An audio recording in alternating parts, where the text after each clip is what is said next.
Hey y'all, and welcome to the Birmingham Real Estate Investors Roundup. This is the 11th edition of this show. And what we do on this show is look at a case study from one of my investor clients related to a real estate investment deal that they've done, and kind of walk you through the deal and the numbers, and see what kind of lessons we can pull out from that deal. And then we also look at new inventory. That's usually one of my listings. Today it's a really cool listing that is a portfolio. I've mentioned these on the show a couple times, like a portfolio of single family houses that's available for purchase. So we'll get to that. And my name's Rob.h.drum. For those of you who don't know me, I'm a real estate broker at eXp Realty here in Birmingham, Alabama. I have been doing these webinars every month of this year on different subjects around real estate or real estate investing, and just kind of what I do every day. I've got one at the end of May here on starting a career as a real estate agent. I do mentor a number of new agents at eXp Realty here, and spend a good chunk of time doing that. And in the 4 years that I've been doing this, I've really picked up some things that I hope that I can share in this webinar that may be of interest to you if you are a new agent or if you are thinking about getting your license. So you can sign up for that at robdrum.us/webinar. So again, this is kind of just what we do each episode of this show. I'd love it if you all would subscribe to this channel.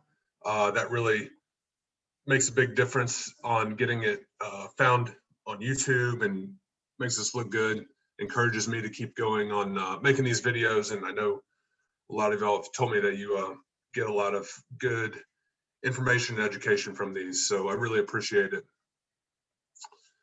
This is a rental purchase that one of my clients did on 84th Street in Eastlake. You can see here that it's a great, just pretty simple house, but in great shape.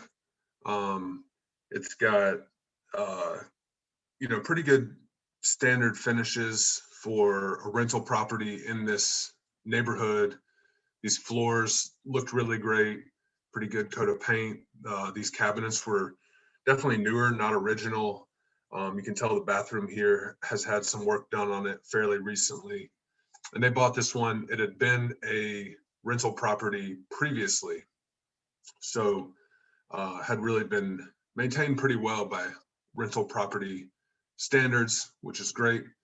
The numbers for this purchase, it was listed at $78,000, but it had been on the market for 25 days. And this was in December, which is kind of a slow period of time, even this year. I know right now every headline is about how hot the market is, but December was still December, and kind of a slow time. This one had been on the market for a while. We were able to get it under contract for $75,000, but once we got into inspections and found that the AC unit was not functioning, so we were able to get a price reduction to account for that, and able to get it closed at $70,000. So the buyer purchased it, added the AC unit back in, which is about $5,000, and got it rented at $800 per month. Some things that I like and maybe aren't the best about this deal, I guess. Some things that are the best and some things that are not the best. It's a really great area of Eastlake, high occupancy, which means that all the homes around it are occupied. That's a really important thing to be looking for in these areas. And Eastlake is definitely an up and coming area of Birmingham. There's a lot of people renovating around there.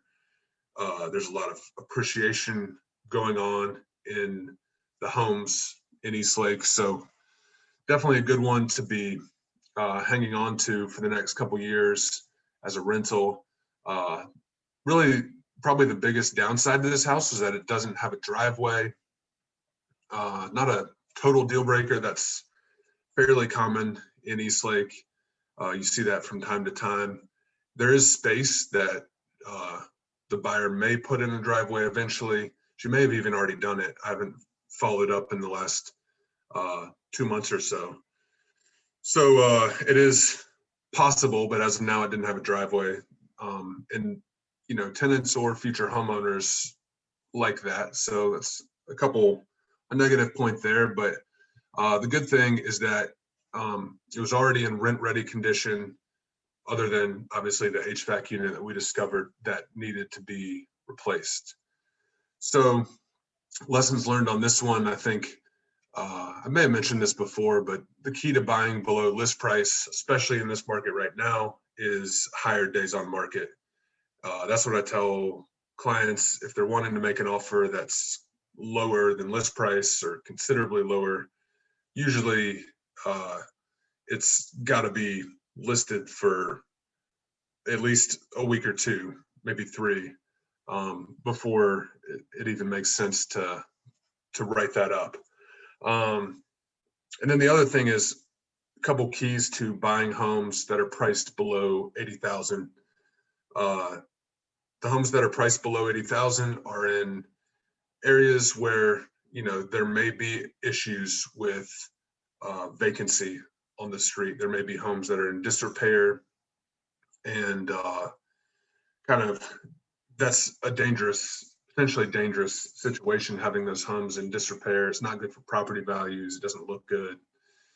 And so that's something you really want to be sure to check if you're buying a home for below 80,000 in Birmingham. And then you also, in my opinion, you want to try to buy homes that are in good rent-ready condition. You really don't want to look for a project. A couple reasons for that, but the biggest one is just that the cost of construction relative to the price of the home, it's difficult to make it work to take on a construction project in those areas. So I usually recommend buying the ones that are already ready for rent and ready to day one, move a tenant in and start collecting rent if there's not already a tenant in there. And that's what that one was. And that's what this pack of 12 homes is as well. These are all rented except for one. There is one vacancy here on 51st Avenue North, but the rest are rented, and they are in solid streets with pretty high occupancy. I drove each one of these and checked out the street, the area surrounding it, and really, feel good about them. Definitely like this portfolio. They're in good condition. Obviously, they have to be fairly good condition to be rented, but these have recent renovations within the last 3 years on most of them. They have maybe 4 of them have new roofs, another 4 have new HVACs in that same time period. So those are big CapEx expenses that you won't be on the hook for anytime soon on those properties. And this portfolio should be live on MLS tomorrow. We will have individual prices on there, but at least in the beginning, are really looking to sell it as one single portfolio. There's a lot of Section 8. A lot of this rent that you see here is backed by Section 8 HAP contracts. So money's coming directly from the Section 8 office to the landlord. And that also kind of guarantees a certain level of condition in the properties, because Section 8 office does do inspections on their own to make sure that properties meet their standards. So that gives you a little bit of peace of mind also. And we'll have pictures up on most of these, recent pictures of the interior for you to take a look at. So I think this is a really great portfolio. I think it's priced really well, asking $750,000 for the 12, with a monthly rent roll. Once you get this one, it needs some cleanup and get it rented, and it'll get you a little over $9,000 in monthly rent. So one question that I guess you may have, if you're thinking this looks great, how do you buy a portfolio like that? 12 houses at once, how do you get that done?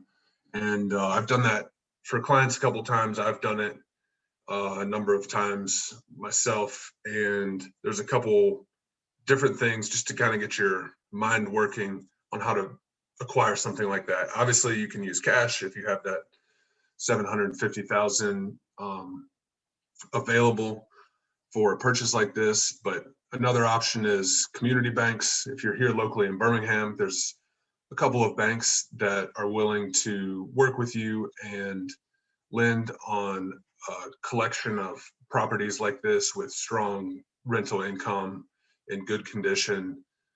So that's definitely an option for you if you live here locally. If you don't live here locally, we'll get to that in a second, what your options are. One of the options is conventional loans.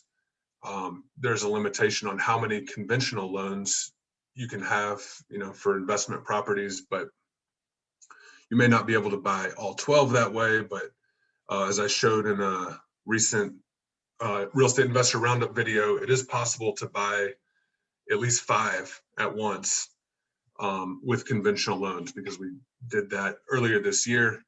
Another option is national lenders. There's a couple national real estate investor specific lenders. One of my friends here in Birmingham just brokered a loan that's kind of along the same lines. So you could find a loan broker. I can make a recommendation if you are looking to go that route, somebody who can go out and find the loan product that you would need to buy something like this. And that's probably the best option to buy all 12 if you are coming from out of state, because again, the community banks won't really work with you a lot of times. Conventional loans, you won't be able to get all 12, but this is definitely an option. And then in some cases, the seller may be willing to offer owner financing on a portion of the purchase. I don't think that's the case on this portfolio here, but that is sometimes the case. I've done that a couple of times, and can be a good option for a way to buy these type of rental portfolios. So thank you all for watching today. I hope you got a lot out of it. If you're interested in this portfolio here, my cell phone is right there, email's right here. Probably send me an email to make sure I don't miss it. My phone is currently blowing up from the 3 flip type properties that I listed last week that were on this show. So send me an email is best. And if you're interested in learning about becoming a real estate agent, you can sign up at www.robert.h.drum.us/webinar for the webinar that I'm doing at the end of this month. And I'd love it if y'all would like this video. Definitely, again, is a huge help and encouragement, and helps me know that I should keep going on these and keep bringing y'all value in this way. So I will see y'all on Friday for the Birmingham real estate market update, bringing you the stats for this week. And until then, y'all have a good one, and thanks again for watching.